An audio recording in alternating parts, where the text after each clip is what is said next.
Hi, my name is Janice Switlo.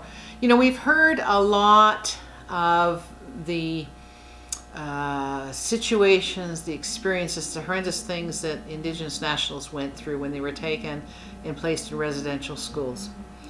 A lot of people haven't really heard about the other group that survived that situation.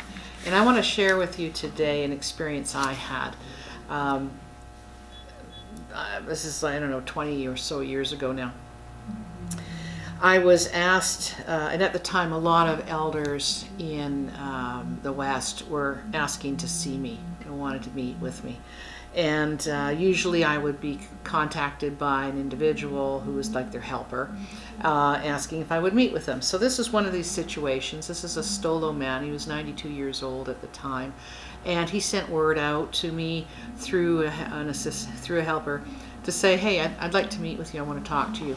I've been hearing some things. So because at the time I was talking a lot about, this is before the residential school class action commenced, okay? I was bringing awareness because I had heard from so many as to what had happened, and it was horrible to be carrying that. And I wanted to share that you know, I believe you, because that's a lot of elders were not willing to talk because they just didn't think anyone would believe them.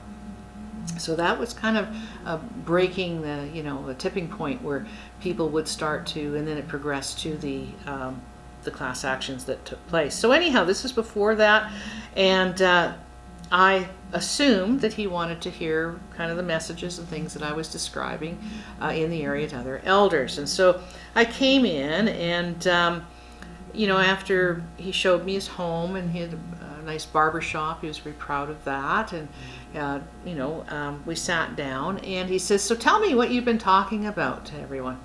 And that, of course, was residential schools.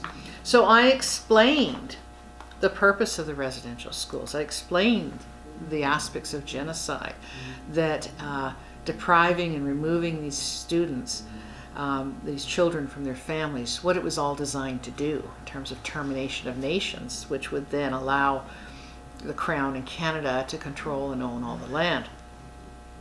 I went through quite a lot of detail and background on that, and then I stopped because he hung his head and he was motionless, and I was quite frankly worried, had he had a heart attack or something, because he was just quiet. Now, when you're meeting elders and dealing with elders, long periods of silence is very common. It's very important to respect that need for that digestion and things that happen during that period of silence. So I was very cognizant of that and didn't ask him if he was okay or anything like that, but I was getting internally, I was thinking, I hope he's okay. And then he finally, this was after maybe 20 minutes, 25 minutes, he moved, raised his head, and I could see tears. And now, again, I was very distressed and wasn't sure how to proceed, but I didn't need to because it was his turn to talk, if you will. And he explained to me how he was one of those good Indians, how he did what they asked him to do, and he thought that he was being a good Indian by doing things like, pointing out who was talking their own language still. That was against the rules. Who was breaking the rules? Who was, they had this whole system of individuals who were marked to be treated differently from the others. They were the quote-unquote good Indians.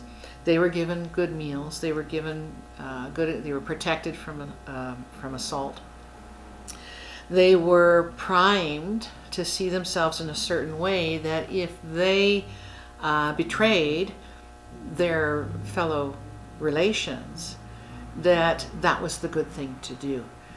Now, he clearly was upset to find out that what he thought was being a good person, as he had been taught to think, was actually being an instrument of death, if you will. And I wasn't really sure then, because this is pretty traumatic. He's clearly had reacted to this strongly. He's 92 years old. And as I was contemplating how to leave him in a good way, how to handle that, because you need to be prepared when you're dealing with these issues to address these kinds of things that can happen.